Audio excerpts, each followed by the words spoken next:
Docentes. Tu voz es nuestra voz. Voces Docentes. Tu voz es nuestra voz. Un espacio donde se escucharán todas las voces y todos los temas que ocupan y preocupan al magisterio de la sección 40. ¿Qué tal? Sean todas bienvenidas, bienvenidos a su espacio Voces Docentes. Tu voz es nuestra voz. Este podcast es una producción de la Secretaría de Comunicación y es un espacio que se ha aperturado para los maestros, hecho por maestros, con el fin de informar, pero también de analizar, de discutir, de poder entrarle a los temas que son de interés de todos nosotros como magisterio. Mi nombre es José Luis Zúñiga Basilio, soy secretario de comunicación de este comité y pues tenemos a bien aperturar este espacio en el que está diseñado para que las voces sean escuchadas. Y como tal, hemos decidido iniciar este espacio a través de una consulta en donde fueron a través de las redes sociales quienes nos dijeron cómo se puede llamar este podcast y qué es lo que tenemos que hacer con él. Y una de ellas, de las grandes preocupaciones que hay, es un tema que está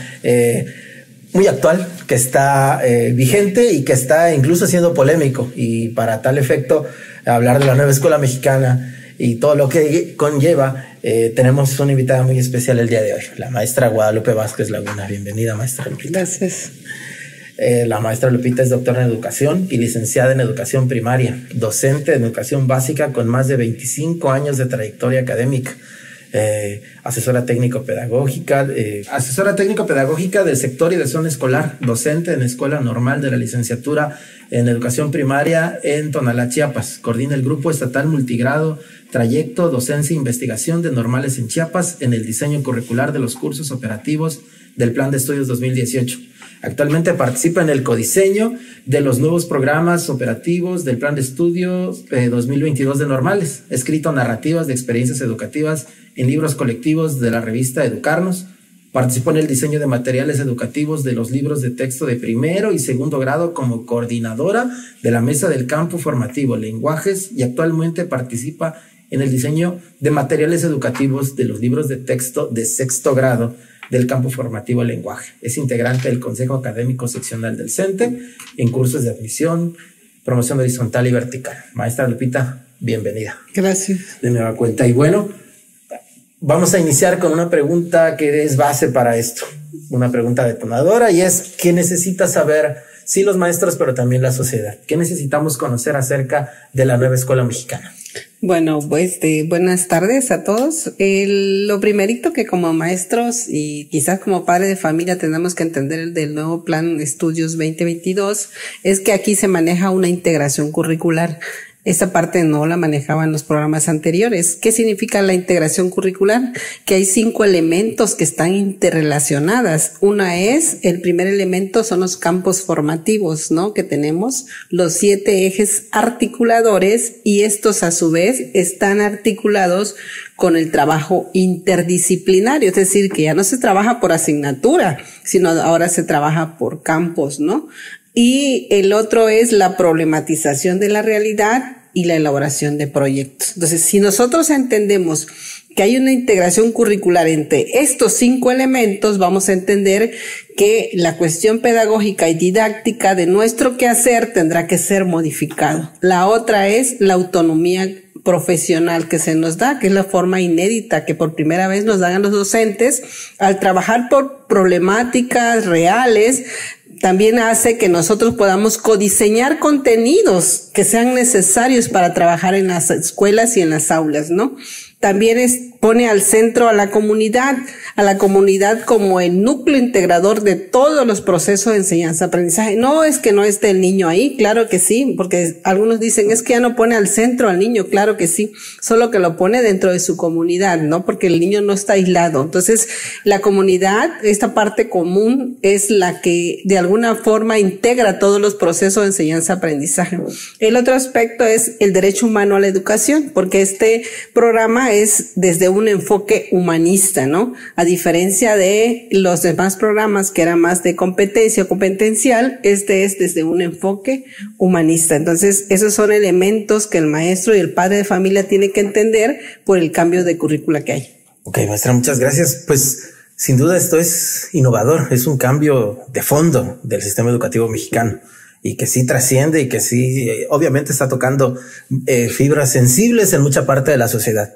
Y también esto ha generado una serie de incertidumbre y se ha aprovechado para la desinformación. Y aquí sí habría que preguntar, ¿no? Por todo lo que ha salido en algunos medios de comunicación, que están tachando a la nueva escuela mexicana que es comunista, que atenta contra la población, que atenta contra la sana convivencia, que es una manipulación ideológica de los alumnos, de los niños, y que cómo es posible, incluso satanizan el hecho de poder incluir a la perspectiva de Paulo Freire dentro de ella. ¿Qué nos puede decir al respecto de esto? Bueno, yo de verdad que a veces pienso que no sé si hay un error la palabra comunismo por comunidad, ¿no? Porque les decía que este programa pone al centro a la comunidad como el núcleo integrador de todos los procesos que se deben, es decir, pone al centro a la comunidad y sus saberes. Entonces, a lo mejor esa parte se está entendiendo así. Sin embargo, si nosotros revisamos un poquito a Paulo Freire,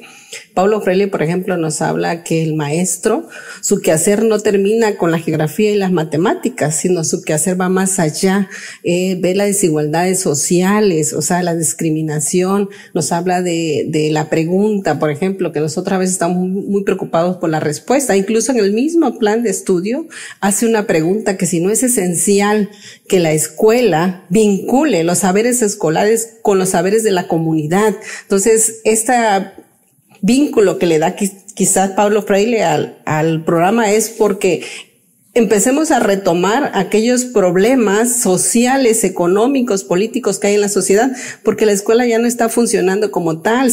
Basta que nosotros veamos a nuestro alrededor violencia, problemas de discriminación, quiere decir que la escuela ya no funciona. Entonces se retoma Paulo Freire porque creo que la educación tiene que ser la transformación social, que es la tarea principal de la escuela, ¿no? Entonces no es comunismo eso. Yo creo que hacer comunidad, encontrar lo común, lo que nos une como humanos, sí era necesario. Y yo creo que este programa le da la clave para empezar a ver que sí podemos resolver todos esos problemas que nos han alejado como humanos, ¿no? Y que es necesario retomar desde la escuela.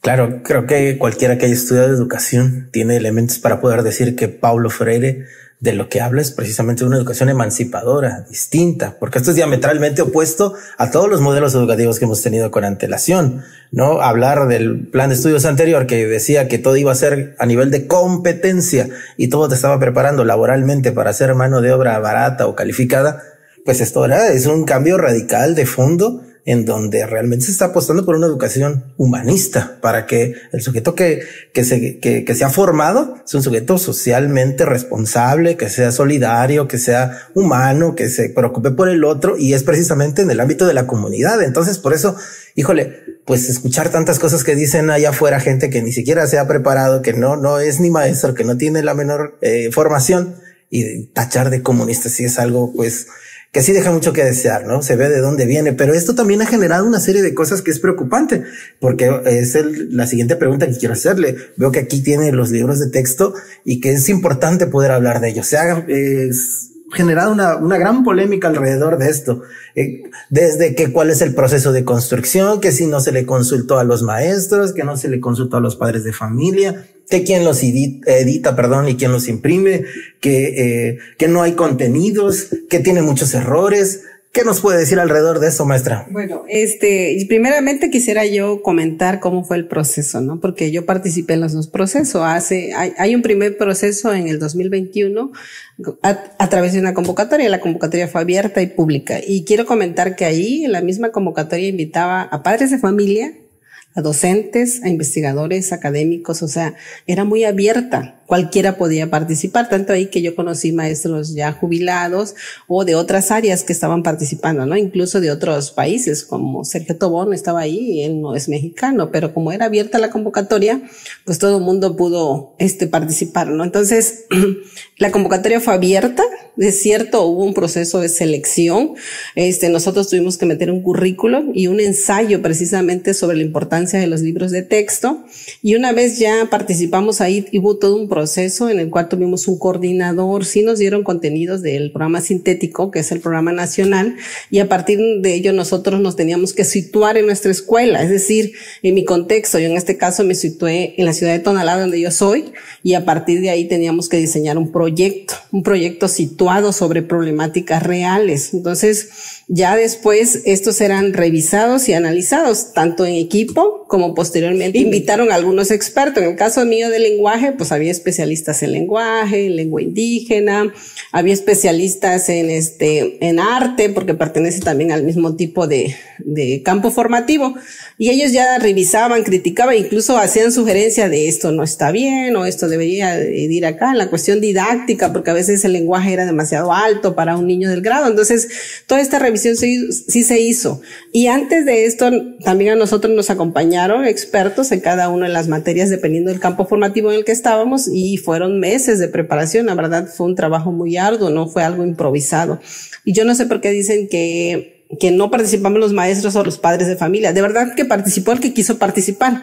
Si los padres de familia no se interesaron a través de la convocatoria, porque sí venía ahí, si uno busca en internet la convocatoria, hay una invitación a los padres de familia para que participen. Y sé que hubieron algunos padres que seguramente sí participaron, pero sí fue un proceso muy cuidado, una.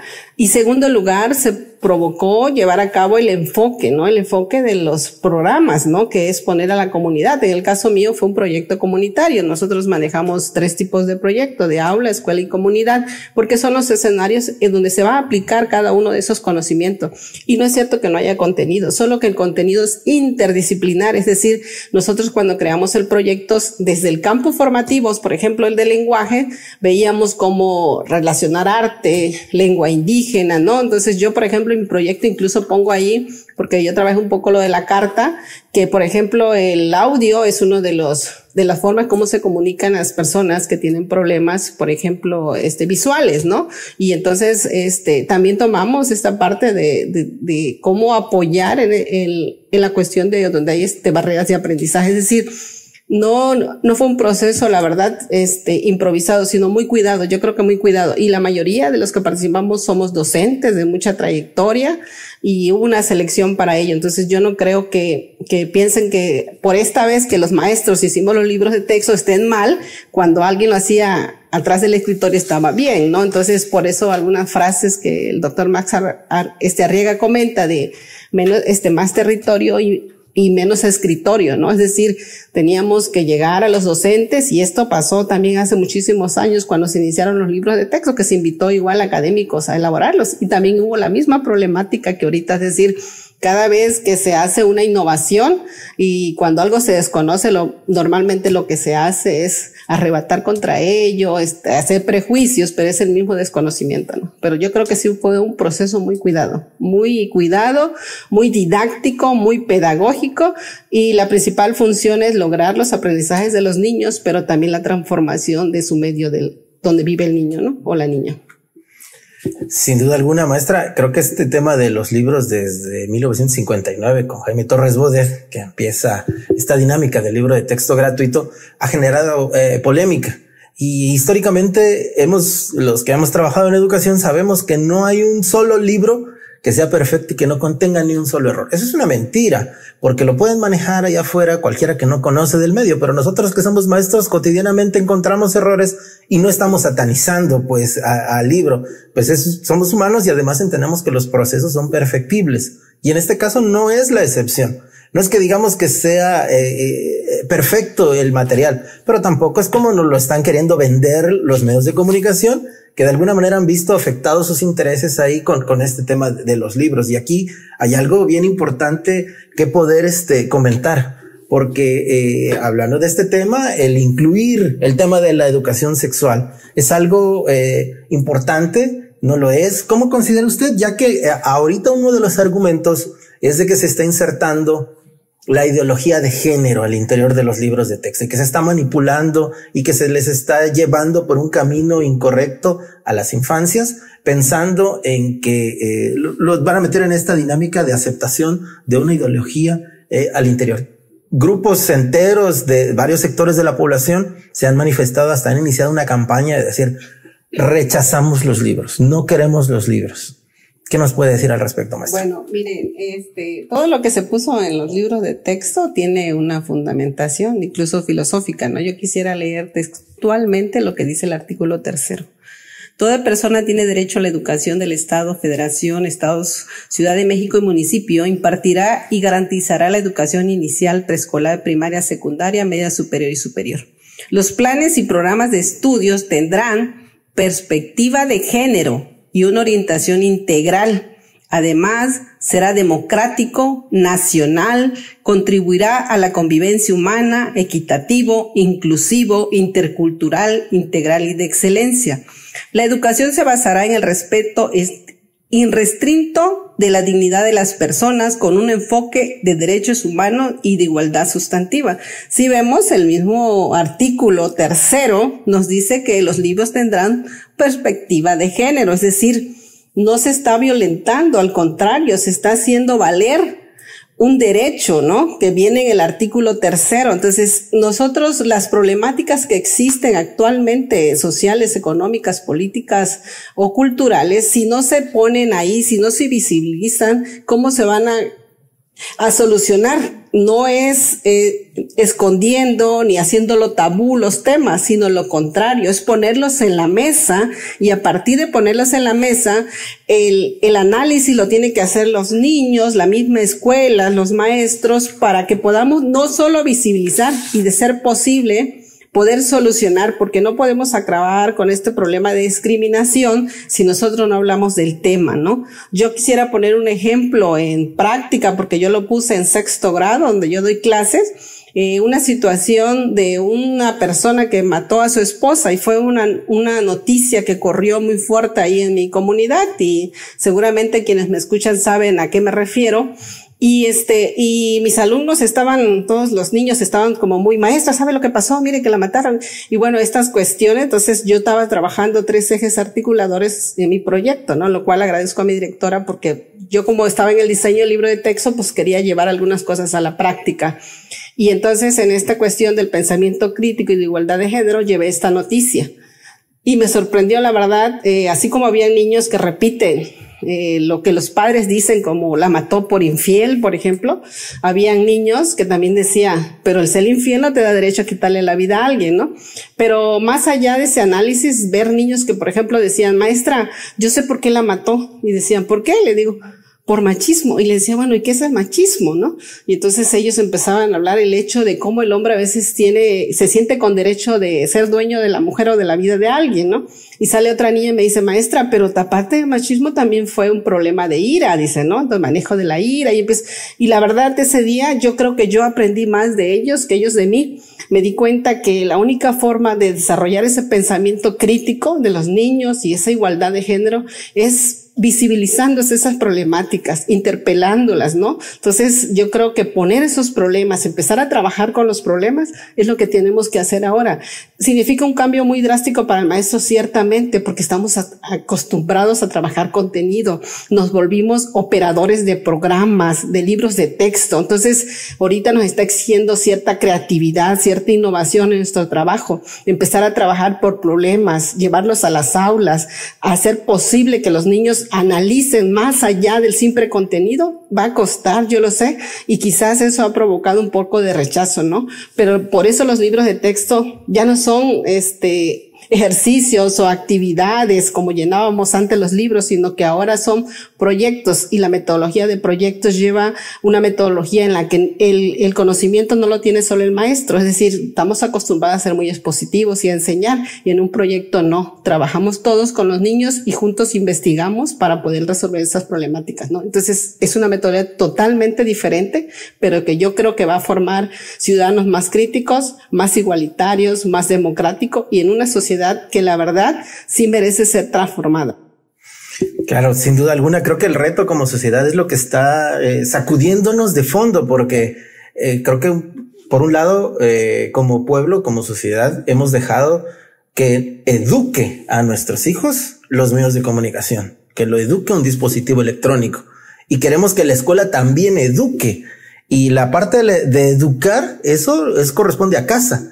pero como evadimos esa responsabilidad, entonces queremos que la escuela, además de que enseñe los contenidos académicos, científicos, metodológicos, que también eduque. Entonces ahí es donde hay un shock con todo esto que está pasando, porque pues se mueve el tapete incluso para el propio magisterio, que dice también, bueno, pues es que ya no tengo el libro de dónde basarme y dónde sacar, porque precisamente lo que usted menciona, muy acostumbrados a llevar una secuencia así de contenidos. Por eso el ataque de decir, no, es que desaparecieron matemáticas y ya no existe el libro de matemáticas y ahora solo unas cuantas paginitas ahí son los que están inversos, cuando la visión es otra, ya trabajar de una forma distinta. Que esta posibilidad que abre la nueva escuela mexicana, pues es bastante amplia, a un cúmulo de posibilidades que nos va a permitir contextualizar el trabajo académico a la realidad de nuestros alumnos, que es lo que tantas veces hemos pedido como maestros, ¿no? Que podamos hacerlo pertinente a las necesidades reales de nuestros alumnos. Y esto ha sido muy bien aprovechado por aquellos grupos que, pues, si bien sabemos que la nueva escuela mexicana es perfectible y que hay cosas que sobre la marcha se van a ir, entiendo, modificando, porque ninguno de los programas que hemos tenido, ni planes, ni orientaciones ha sido, ya está acabado, que generalmente siempre vienen adecuaciones sobre la adecuación y esta no va a ser la excepción. Pero ¿a qué cree usted que se debe, además de estos elementos que estamos nosotros ahorita comentando, que nos está usted diciendo para todo el público que nos escucha y nos ve? Es el hecho de que acusan de una orientación política que hay. Acusan de que esta visión acá, como si los anteriores planes y programas no lo tuvieran, ¿no? Porque sabemos que no hay educación sin orientación política. Todo obedece a esta cuestión que querrámoslo reconocer o no, que estemos de acuerdo o no, pero todo está permeado por una visión política. Pero ahora estos grupos son los que se han ido de lleno con una campaña mediática muy grande, muy fuerte. ¿A qué se debe todo esto? ¿Por qué? Porque abiertamente se han manifestado en contra de esto. ¿Cuál que usted cree que es el fondo de todo esto, maestro? Bueno, totalmente no tengo un diagnóstico como tal, ¿no? Pero mi hipótesis podría estar enfocada en el hecho de, ya lo decía usted al inicio, ¿no? El cambio de metodologías, poner a la comunidad al centro, genera otra visión y otra forma de ver el mundo, ¿no? Porque nos hemos formado muy individualistas, es decir, el ser humano está acostumbrado a que yo sobresalgo por encima de quien sea, ¿no? Y cuando te dicen, ¿sabes qué? Tú tienes que estar bien, pero también tienes que ayudar al otro. Entonces ya te está provocando algo, ¿no? A tal grado que nuestros mismos dichos, más vale solo que mal acompañado y cosas así, nos han metido con una idea que esta visión es más de tipo, vamos a decir, del tipo de política capitalista, neoliberal, en el que solo se preocupa por ti y que tú salgas bien y que tú estés bien y tu currículo y tu, sin embargo, es aquí, competente. Exacto, y aquí se cambia esa palabra competencia por compartencia. Entonces, cuando te dice, ¿sabes qué? Tú tienes que estar bien, pero también el otro. Entonces ya te genera otra situación y por eso dicen, es que eso es comunismo, ¿no? Es decir, empezar a pensar en el otro, en la otredad, es decir, en la otra persona, ¿no? Entonces yo quiero pensar que las personas que tienen esa mentalidad en que yo esté bien y me vale lo que hagan los demás, son los que más se sienten atacados, ¿no? Porque empezar a pensar en comunidad es muy complicado. Yo decía, bueno, ¿por qué ponemos al centro la comunidad? Porque es necesario, porque la escuela no está fuera de la comunidad, pertenece, Segundo lugar, si los niños queremos que apliquen lo que aprenden, pues tiene que haber relación con la comunidad, ¿no? Entonces, y además que retomemos los saberes de la comunidad, porque pareciera que solamente la cuestión científica, por eso esta parte de colonial en la que retoma la nueva escuela mexicana, es decir, bueno, ¿quién dice que estos conocimientos sí son válidos y quién dice que los de la comunidad no? Entonces hay gente que tiene muy metida esta ideología de que solamente la cuestión de ciencia, la cuestión ideológica de ciertos grupos es válido, ¿no? Entonces yo quiero pensar que la diversidad de pensamientos ha generado esta polémica, y no está mal la polémica cuando se realiza desde un debate respetuoso, ¿verdad? Y con elementos, ¿no? Y con fundamentos, ¿no? Pero yo no creo que esté mal la nueva escuela mexicana empezar a cambiar este proceso de individualista por la cuestión común, es decir, por empezar a encontrarnos como humanos. ¿Qué te hace común en la comunidad que nos acerque al otro? O sea, a pensar y a ver al otro, ¿no? Entonces, porque sí está provocando que nosotros, no solo problemas de violencia, sino del cuidado de la tierra, del medio ambiente, porque ya nadie se preocupa por sí mismo, sino solamente por la cuestión económica. Entonces, dejamos de pensar no solo en el otro, sino también en los animales, en las plantas, en el cuidado del otro, o sea, no solo de la persona, sino de todo ser vivo. Entonces, yo pienso que eso podría estar generando en alguien un cierto rechazo, ¿no? Aparte que como vienen tiempos electorales, pues todo el mundo está buscando cómo desacreditar algo, ¿no? Lo único malo de todo esto, yo sí quiero comentarlos, es que quienes participamos en el diseño, me decían algunas maestras, me siento muy decepcionada que en México no se valore el hecho de que los maestros hemos contribuido. Y entonces alguien me decía, es que no es un ataque personal, dice, es contra un sistema, a lo mejor hay un problema ya de índole político, electoral, ¿no? Lo que se está haciendo, y quiero pensar así, porque si los padres de familia tienen la oportunidad de revisar los libros de texto, los programas de estudio, van a ver que en el fondo lo que se busca es transformar una ideología que la verdad que estaba afectando no solo a nosotros como humanos, sino también a la misma tierra, ¿no? Es decir, estábamos descuidando muchísimas cosas y era necesario como que empezar a girar. La escuela es el único medio formal en la que se educa, ¿no? Porque están, ya te decías tú, los medios de comunicación, la iglesia y todo, pero la escuela es el único lugar donde se educa a través de un profesional. Y yo creo que la escuela tenía que ser la que tenía que cambiar. Y qué bueno que se está cambiando, ¿no? Porque la escuela que estábamos presentando ya era obsoleta. El trabajo por disciplinas separadas, de verdad que no servía para los niños. Los niños eran de 10, pero así como decía el libro, de 10 en la escuela hicieron la vida, pero tenían problemas ¿qué será? Emocionales, problemas de suicidio. O sea, la escuela no estaba funcionando para lo que era, ¿no? Entonces yo creo que empezar a trabajar de problemáticas, de situaciones reales de los niños, le va a dar significado y sentido a los niños la escuela, ¿no? Porque la escuela no le gusta a los niños, ¿no? Entonces, ¿por qué? Porque lo que aprendían ahí no les servía para la vida, no era solo para la misma escuela. Entonces yo quiero pensar que todas esas personas que piensan y que están defendiendo que las matemáticas no están desapareciendo, siguen siendo solo que se ven de forma integral, ¿no? Interdisciplinar, porque como no hemos trabajado de esta forma, sí lo vemos complicado, pero yo pienso que va a ser mucho mejor. Quizás en vez de lograr un rechazo a las matemáticas, haya lo contrario, ¿no? Los niños le encuentren más significados. Entonces, yo sí creo que esta campaña es más política, electoral, que académica y pedagógica, ¿no? Maestra, pues qué interesante estos temas. Creo que sin duda alguna el hecho de poder arrancar nuestro podcast con usted y hablándonos de este tema nos va a dar para que podamos seguir hablando, podamos seguir debatiendo, y aquí invitar a pues todos aquellos que nos ven y nos escuchan que se sumen y que puedan abonar a través de las redes sociales, que puedan manifestar sus puntos de vista. Y por qué no, la idea de este espacio es que puedan estar aquí, podamos estar dialogando así, de manera muy respetuosa.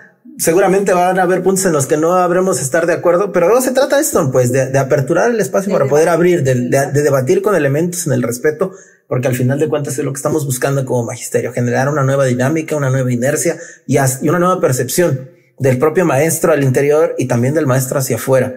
Y pues creo que no va a ser la única vez que esté con nosotros. De hecho, ya quisiera comprometerla de entrada para que en otro momento podamos seguir abordando todos estos temas, porque pues da mucho de qué hablar, ¿no? Creo que a veces el tiempo se nos hace muy corto, pero que podamos seguir hablando, porque también la idea es poder seguir construyendo alrededor de lo que es la agenda sindical, qué hace el sindicato, para qué está, cuáles son todas las funciones que realiza, que uno de todos los que conformamos el comité podamos tener la oportunidad de que los compañeros sepan qué es lo que se hace y brindarle respuesta y solución, porque hay temas definitivamente muy de fondo, que es como una de las otras vertientes de lo que se piensa para este espacio, que es hablar de los temas que también nos aquejan al magisterio, ¿no? Todo el tema de USICAM y sus afectaciones, todo el tema del ISTECH y lo que hay que hacer para rescatar nuestro instituto que tanto nos importa a todos, ¿no? Hablar del tema académico es fundamental, es la profesionalización. La profesionalización docente es algo que debe de estar incluido acá. Y si no es la materia de trabajo, hablar del tema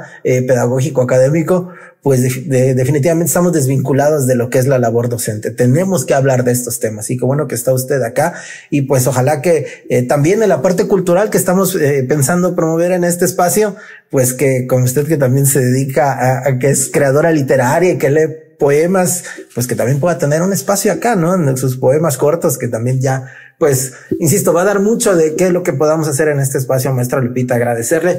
Y algo más que usted nos quiera agregar para ir cerrando este tiempo. Bueno, pues, y a los padres de familia, a quien me dirijo, es que nos den un voto de confianza, es decir, a los que diseñamos los libros de texto, nos den un voto de confianza para aplicarlos. Y claro, ya lo decías al inicio, ¿no? Son perfectibles, es decir, sí, como no hubo un proceso, acuérdense, de pilotaje por esta cuestión de demanda, pues no pudimos ponerlos en práctica, pero yo creo que este año nos debe servir para eso, este ciclo escolar, para ver hasta dónde funcionan o no, y también pueden ser igual criticados y mejorados de ser necesario, ¿no? Pero yo sí les pido un voto de confianza. Yo tengo mucha fe en que no solo los niños van a aprender mejor y más felices, sino que además les va a dar sentido y significado a la escuela. Es decir, que la escuela les va a empezar a servir para su vida personal, no solo para la misma escuela, sino para sí mismo, ¿no?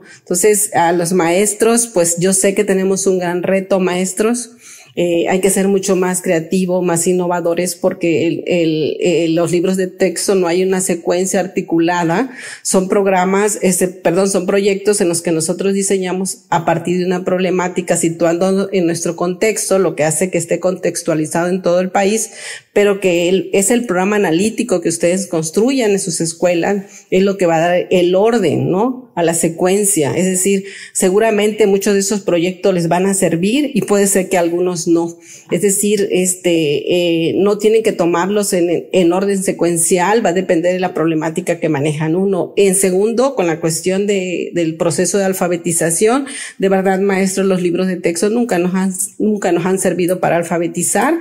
Nosotros hemos trabajado materiales concretos, hemos diseñado en las aulas, así que los libros de texto, si en algún momento fueron como un libro de recetas, de actividades, hoy ya no lo son, porque son proyectos. Al cambiar la metodología, pues no podían ser libros de actividades. Entonces, sí necesitamos nosotros buscar otros materiales para ese trabajo de alfabetización en los primeros grados, que siempre lo hemos hecho. Yo confío muchísimo en la profesionalización de cada docente. Yo sé que cada docente sabrá qué hacer con esos libros, y el libro es una herramienta más.